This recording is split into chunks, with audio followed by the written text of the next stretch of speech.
في البداية اللهم صل وسلم وبارك على سيدنا محمد. السلام عليكم، ازيكم يا شباب؟ آخر مرة وقفنا عند اللوكال يوزر اند جروب، شرحنا الفرق بين كل الجروبس، طبقنا عملي، شفنا اللاب عملي، وكمان شرحنا نظري. كل الكونسبت النظري شرحناه الحمد لله. النهارده ميعادنا مع الجروب بوليسي. ايه حكاية الجروب بوليسي يا شباب؟ من السيشنز اللي فاتت لو انت ما اتفرجتش عليها كنت كل ما اجيب لك سيره الجروب بوليسي كنت بقول لك حاجه مهمه جدا. الجروب بوليسي يا شباب بكل بساطه هي ان انا بسمح بفيتشر معينه او سيرفيس معينه على الكمبيوتر او على اليوزر، او بمنع، يا اما بسمح يا اما بمنع. طب هنشوف الكلام ده ازاي النهارده، هنجرب دلوقتي. بس تعالى اشرح لك حاجه بسيطه جدا ونفهم الاول الكونسبت يعني ايه جروب بوليسي. انت كده فهمت يعني ايه جروب بوليسي، ان انا بمنع حاجه ده بكل بساطه، او بسمح بحاجه ان كان على مستوى الكمبيوتر او على مستوى اليوزر. طب واحنا شغالين في العملي هيقابلك حاجه كده وسؤال هيبقى في خاطرك كده او في بالك. هو انا دلوقتي لما بعمل كرييت للجي بي او، الجي بي او يا شباب هو اختصار لجروب بوليسي اوبجكت. لما انا بعمل الجي بي او دي ببدا اكرييت جي بي او جديده. الجي بي او دي بتتخزن فين؟ وده سؤال مهم جدا لان هو هيتسالك في الانترفيو. لو جه سؤال في حيث ان اللي قاعد قدامك او الراجل التكنيكال بيسالك في حته الجروب بوليسي، فهو مثلا هيسالك يقول لك هو الجروب بوليسي ده يا باشمهندس بيتخزن فين؟ عشان اخزن الجروب بوليسي دي لازم افهم حاجه. لما باجي اعمل كرييت للجي بي او الجديده اللي انا بعملها الجروب بوليسي يعني، فانا كده اوريدي بعمل اوبجكت جديده.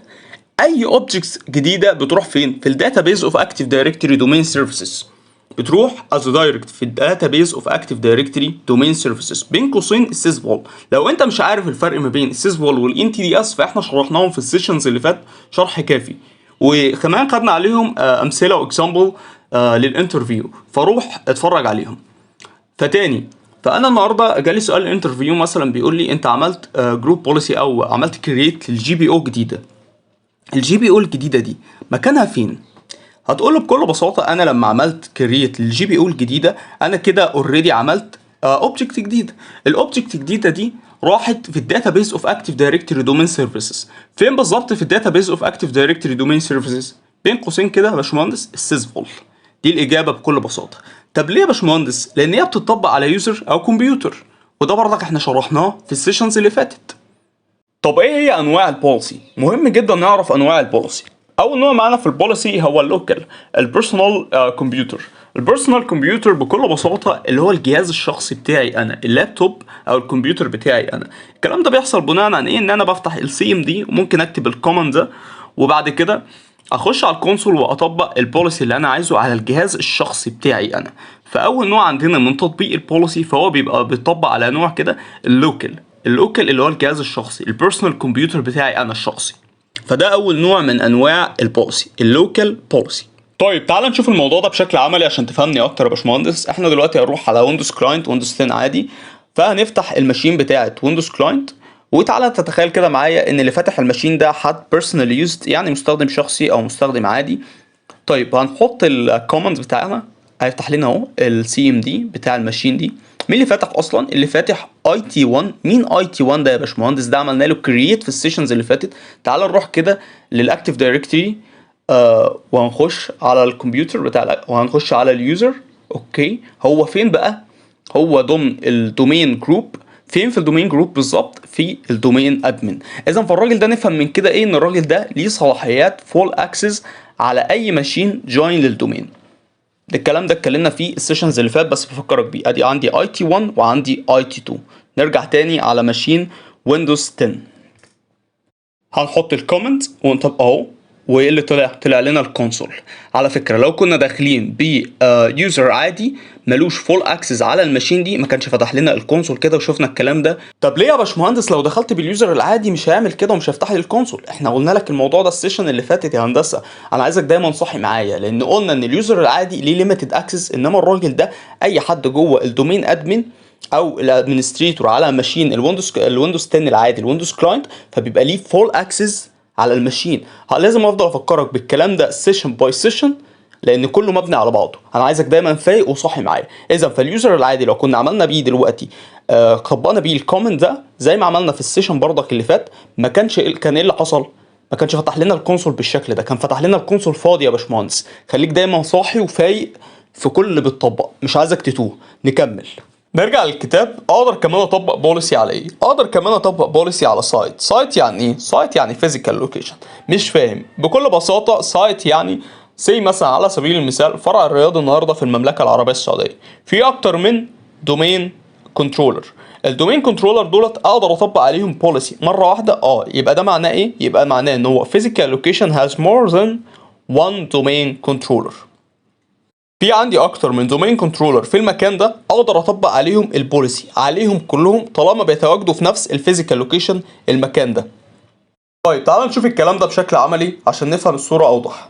لو انا دلوقتي رحت للدومين كنترولر بتاعي، افتح الكونسول بتاع الجروب بوليسي، هلاقي الفورست كامله.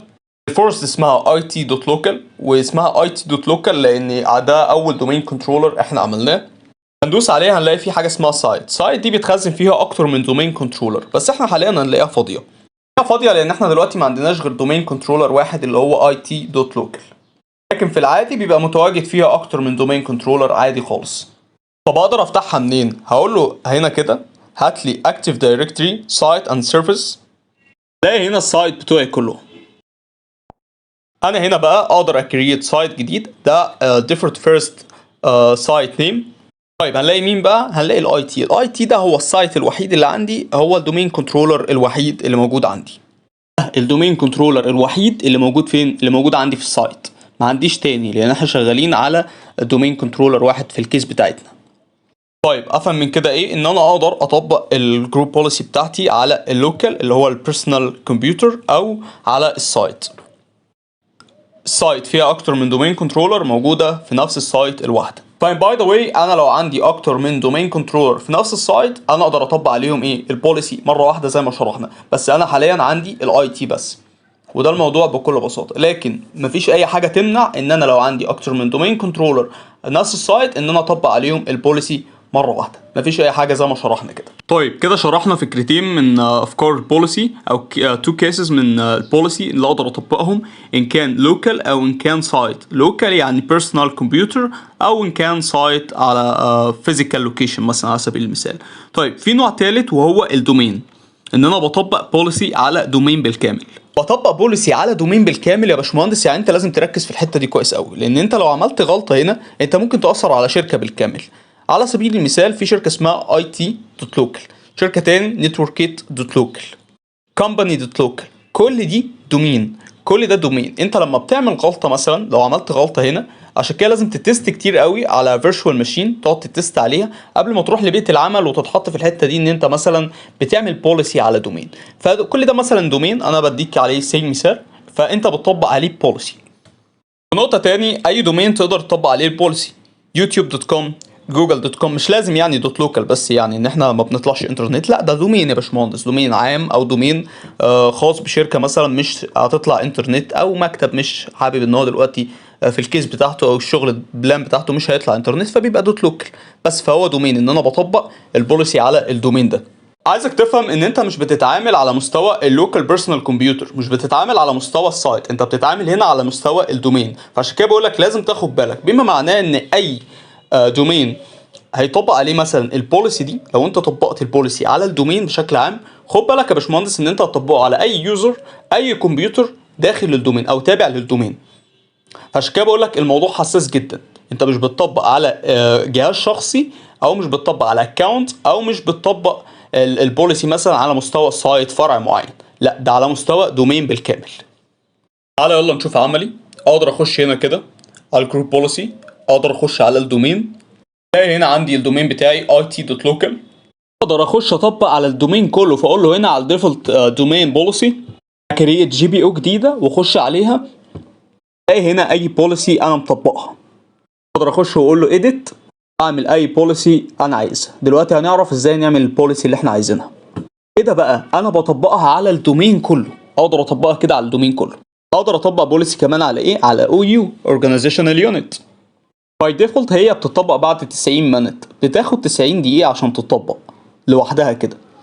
انا مش عايز استنى 90 دقيقه، فانا اعمل ايه؟ اكتب عند اليوزر اللي انا هطبق عليه البوليسي gb update /forced. بكده هتطبق وقتي بعد ما اكتب الكومنت ده، او اكتب gb update /force، هتطبق وقتي من غير ما استنى 90 دقيقه. ولازم بطلع بعمل لوج اوف ولوج اون. عشان تطبق. لو على كمبيوتر بعمل ريستارت الماشين عشان تطبق عادي. على فكره خد بالك من الحاجات دي، لوج اون لوج اوف والحاجات اللي انا كاتبها لك في الكتاب، لان الحاجات دي مهمه. انت ممكن تلاحظ ان البوليسي ما بتطبقش وانت مش عارف ليه، يعني بسبب ان انت نسيت حاجه بسيطه زي دي، تريستارت الماشين بس تطلع وتخش تاني. موضوع بسيط يعني. فحاول تفكر دايما بابسط الافكار ان هي ممكن تكون الحل. نكمل. تعالى بقى نشوف الكلام ده بشكل عملي. انا هنا عندي او يو اسمها اتش ار، موجود فيها الاتش ار يوزرز، موجود فيهم الموظفين بتوع الاتش ار. يعني انا على الناس دي عايز اطبق عليهم بوليسي. هو هنا ما بيظهرلكش اليوزرز بتوع الاتش ار. بضغط على الاو يو نفسها واقول له كرييت الجي بي او الجديده. نعمل ايه في البوليسي دي؟ هنشيل الساعه من عند اليوزر. تعالى كده، اليوزر ده عنده الساعه ظاهره، احنا مثلا هنروح وهنشيل له الساعه. انا مش عايز الساعه ظاهره على الويندوز كلاينت او عند اليوزر ده، مش عايز. مين الموظف اللي عندي هنا على ويندوز كلاينت؟ انا عندي علي. يا علي انا مش عايز الساعه تبقى ظاهره عندك. اعمل ده ازاي؟ مين اليوزر اللي فاتح ويندوز كلاينت؟ هو مين اصلا؟ هو علي. علي ده مين؟ علي ده ممبر اوف جروب اتش ار، تيم الاتش ار. تعال نطبق البوليسي على علي كيوزر. على طول كليك يمين واقول له جي بي او. انا عايز اعمل ايه من عند علي؟ عايز اشيل الساعه، فهكتب لنفسي كلوك. هفكر نفسي بس. على فكره مش معنى ان انا هكتب كلوك ان بعد ما ادوس اوكي ان هو اوريدي هيشيل البوليسي. ليه؟ لان انا هنا عملت كرييت كاسم بس، عملت كرييت للاسم الكلوك ده لتذكيري انا بالبوليسي دي انا كانت بتاعت ايه او عملتها ليه. يعني انا بكرييت الاسم، مش معنى كده ان هو يخش يشيل الساعه على طول من عند علي. ادوس عليها كليك يمين واقول له اديت. هيسالني اول سؤال، انت عايز تعمل كرييت للبوليسي دي على يوزر ولا على كمبيوتر؟ انا اعمل لها كرييت ليوزر بس مش كمبيوتر. اخش هنا على ادمنستريتور تمبلتس. كلوك دي بتبقى موجوده فين يا هندسه؟ هي باي ديفولت بتبقى موجوده ستارت منيو اند تاسك بار على طول. لو دخلت عند ستارت منيو اند تاسك بار هيقول لي دور بقى في بوليسي كتيره جدا، اقعد دور لبكره. طب انا مش عايز ادور، اعمل ايه؟ ضمنهم ريموف كلوك ديت، بس هتقعد تدور كتير يعني. الحل اقول له اعمل لي فلتر. هيقول لي انت عايز تعمل فلتر على ايه؟ على طول كليك يمين على الادمنستريتيف تمبلتس، اعمل لي فلتر. هيقول لي هنا هتنيبل الكيورد اللي انت عايز تدور بيها على البوليسي بتاعتك. اقول له انيبل. عايز ريموف كلوك، هكتب له هنا كلوك. عايز تفلتر على ايه؟ كومنت؟ لا مش شرط. تكست؟ مش لازم، عادي. انا عايز التايتل، انا عايز على التايتل اي كلمه فيها كلوك طلعها لي، اظهرها لي. هنا اوكي. هيقول لي هي موجوده في الستارت منيو اند تاسك بار، موجوده في الاول سيتنج. في اغلب الاوقات او عامه اي بوليسي انت بتدور عليها هتلاقيها دايما في الاول سيتنج. ادوس على الستارت منيو اند تاسك بار، هيقول لي ريموف كلوك فروم ذا سيستم. قول اوكي. هتلاقي هنا ظهر لك بيقول لك نوت كونفيجر انيبل وديسيبل الكلام ده. طب انا مش عارف اختار انهي واحده. هو الكلام ده معناه ايه؟ بص يا هندسه ركز بقى بكل بساطه. هنا بيقول لك انت عايز الستيت الحاله بتاعت البوليسي بتاعتك تكون نوت كونفيجر زي ما هي الحاله بتاعت شركه مايكروسوفت، سيبها لي بتاعتها زي ما هي كده. انت عايز تعمل انيبل للبوليسي، عايز تعمل ديسيبل. انا بعمل انيبل لايه؟ انا بعمل انيبل للعنوان بتاع البوليسي. هعمل انيبل للريموف كلوك. ان في حاجه تانية بوليسي تانية بحتاج اعمل لها ديسيبل لان هي بتبقى انيبل للكلوك. البوليسي التانية هقول له لا، هقول له ديسيبل للانيبل كلوك. بيقول لي ريموف كلوك، فانا هقول له ايه؟ هقول له انيبل. بعرفني كده انا جيت سي في سيتويشن معينه مش عارف بقى انا اختار ديسيبل ولا اختار انيبل. بسيطه. في الهيلب مكتوب عندك انت لو اخترت انيبل ايه اللي هيحصل، ولو اخترت ديسيبل ايه اللي هيحصل. كمان هنا عندك سبورتد اون ده بيقول لك ايه؟ بيقول لك اتليست ويندوز سيرفر 2019. لو انت هتطبق البوليسي دي على ويندوز سيرفر، انا لو هطبق البوليسي دي على ويندوز سيرفر يبقى اتليست يكون كام؟ 2013. ليه؟ لان البوليسي دي مش بتطبق عليه. لان ممكن يا باشمهندس اللي قبل 2013 اصلا لو تاخد بالك ممكن تكون اتليست اصلا من البوليسي دي، انت باي ديفولت مش هتحتاج تطبق عليها. اطبقها على ويندوز كلاينت. بص بيقول لي الويندوز كلاينت يكون ايه؟ ويندوز اكس بي. يعني نفهم كده ان هو بيقول لي اي حاجه قبل اكس بي مش هتطبق عليها، زي فيستا مثلا. بالمناسبه وده انت صغير كده، فيستا كان اقل نجاح بكتير جدا من اكس بي، وده كان بسبب ان هو يعني اداؤه كان مش في الضياع، بس هو كان اداؤه عادي جدا يعني، وكان فيه شويه اضرار فعلا في الويندوز ده. يقول لي هنا بقى كومنت. ليه كومنت؟ يعني ده بيبقى زي لينك كده، بدل ما انا اخش بقى اقرا سبب البوليسي دي فاقرا الديسكريبشن بالكامل، لا يعني موظف الاي تي او اللي معايا في التيم بيبقى كاتب لي مثلا ان انا عملت ريموف كلوك للاتش ار على سبيل المثال. فكره كده زي ما بقول لك، بدل ما اخش اقرا الديسكربشن بتاعها بالكامل واقرا اي حاجه معموله، لا انا هو بيبقى زي لينك كده ما بيننا، مثلا احنا تيم اي تي، فبخش اعرف الموظف ده عمل ايه، فبلاقي مثلا ان هو عمل ريموف مثلا كلوك للاتش ار، للاو يو بتاعت الاتش ار مثلا على سبيل المثال. الحاله دي اقول له ابلاي انيبل واوكي كده البوليسي اتطبقت. خلاص. طب تعالى كده الويندوز كلاينت، دي واحده فريش كده عليها ما اتطبقتش. ليه ما اتطبقتش؟ عشان هي هتطبق بعد 90 دقيقه، فانا لازم اكتب ايه؟ لازم اكتب الكومنتس اللي انا لسه قايل لكم عليه. مش عايز استنى 90 دقيقه. هقول له ايه؟ هقول له جي بي ابديت على فورس على طول. افتح للسي ام دي جي بي ابديت على فورس. يقول لي انا بابديت البوليسي، هيروح دلوقتي يسحب البوليسي، يقول لي بعد كده سكسسفولي ولا في مشكله. سكسسفولي اوكي. ايه تاني شرط عشان تطبق؟ بعمل ايه؟ بعمل لوج اوف ولوج اون، بس كده عشان تطبق. اطلع من علي، ادخل تاني بعلي، يلا اوكي. يقول لي ويلكم. ايه اللي حصل هنا؟ لما دخلت تاني علي فعلا راح سحب البوليسي بتاعته واتطبقت عليه عادي خالص. نروح بقى هناك سريعا كده، ننقل على الاتش ار، اقول له انتوا ايه البوليسي اللي متطبقه عليكم؟ ادوس على كلوك، هيقول لي ادي كلوك البوليسي دي، ادي الانفورميشن بتاعتها، انت مش كاتب حاجه. والحاله enable لللينك. يعني ايه enable لللينك؟ enable لللينك يعني انا مثلا عايز اطبق نفس البوليسي دي على مثلا الاي تي تيم، فاروح على الاي تي واقول له جي بي او جديده وهقول له كلوك. بص هيطلع ايه؟ قال لي لا الكلام ده ما ينفعش، انت عامل بوليسي بنفس الاسم ده، يبقى لازم تختار اسم جديد او تعمل ممكن تعمل اي حاجه جديد. يعني ممكن تكتب كلوك بس في حاجه، لكن تكتب نفس كلوك انت اوريدي مطبق البوليسي اللي اسمها كلوك، لازم تختار لي اسم مختلف. طب انا عايز اغير طب انا مش عايز اغير مسمى، يعني انا عايز نفس المسمى. هو بالعافيه هيجبرني يعني؟ لا مش هيجبرك، بسيطه. هتقف هنا عند الاي تي واقول انا عايز اعمل لينك للكلوك، لينك كلوك.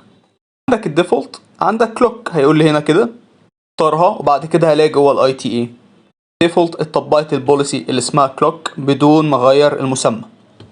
طب هل ممكن اغير اسمها بس واخليها تعمل نفس الفانكشن عند الاي تي؟ بسيطة، كريت جي بي او جديدة. بس ليه بقى؟ يعني السؤال ليه؟ طب ما هي كده كده هتعمل نفس الفانكشن، هتأدي نفس المهمة وهتعمل نفس البوليسي، ليه اروح اكريت واحدة جديدة باسم مختلف؟ طب ما انا سهل الشغل على نفسي، صح ولا انا غلطان؟ صح. خليهم هم واعمل لها لينك هنا وخلاص على الاي تي بس، والدنيا كده بكل بساطة. الموضوع بسيط يعني، سهل على نفسك الشغل، بس اعمله صح بس عشان انت ما تتوهش. سريعا بس كده نراجع على اهم حاجات خدناها النهارده. خدنا اللوكال بيرسونال كمبيوتر، وعرفنا ان دوت هو البوليسي اللي انا بطبقه على الجهاز الشخصي زي ما عرفنا كده وشرحنا. وخدنا تاني الحاجه التانيه اللي خدناها، خدنا السايت، وقلنا السايت بيتطبق حسب الموقع الجغرافي. مثلا خدنا مثال بفرع الرياض وقلنا ان هو الفيزيكال لوكيشن. وبعد كده خدنا الاو يو، وقلنا ان الاو يو بيتطبق على جزء محدد، ان كان مثلا وعملناها وتستنا عليها بالفعل ولسه مطبقينها، وعملنا تيست على قسم الاتش ار وطبقنا عليه البوليسي. شلنا من عند علي، وده كان موظف ممبر اوف تيم الاتش ار، شلنا من عنده الكلوك الساعه وخدنا كيس على كده. وخدنا كمان الدومين، وعرفنا ان الدومين خطر جدا لو انت بتطبقه بشكل غلط، وعشان كده لا، طبقه الاول، تست كتير قبل ما تروح لبيئه العمل في الحته دي. وطلب مثلا منك ان انت تعمل مثلا بوليسي، هو كده كده في الاول مش هيطلب منك غير لما الحاجات دي بالذات، غير لما انت تكون حد قوي في الشغل ومعروف يعني. فاشتغل عليها كتير، تست عليها كتير، وعلى طول تيست دايما كده، على طول اشتغل على الحاجات دي وبس. ودي الحلقه بكل بساطه. بالمناسبه دي مش كل حاجه عن الجروب بوليسي، لينا معاها السيشن تانية ان شاء الله. هتكون السيشن الجايه جروب بوليسي 2، هنشرح حاجات كتير جدا كمان في البوليسي، وهناخد اكتر من اكزامبل، امثله، وهنطبق كمان بايدينا تاني. هناخد 3 4 افكار او يمكن فكرتين 3 على البوليسي، هنطبق كمان حاجات وهنطبق كيسز كتير، تدريبات برضك عملي. بس النهارده حبيت اشرح لك الكونسبت نظري، تمعنا فيه جدا، خدنا سؤال انترفيو كان كويس جدا وبس. دي كانت حلقه النهارده، واشوفكم ان شاء الله الفيديو الجاي. ما تنسوش قبل ما تطلعوا من الفيديو ده شير وسبسكرايب ولايك وانشروا العلم، وتذكروا دايما ان زكاة العلم نشره. السلام عليكم.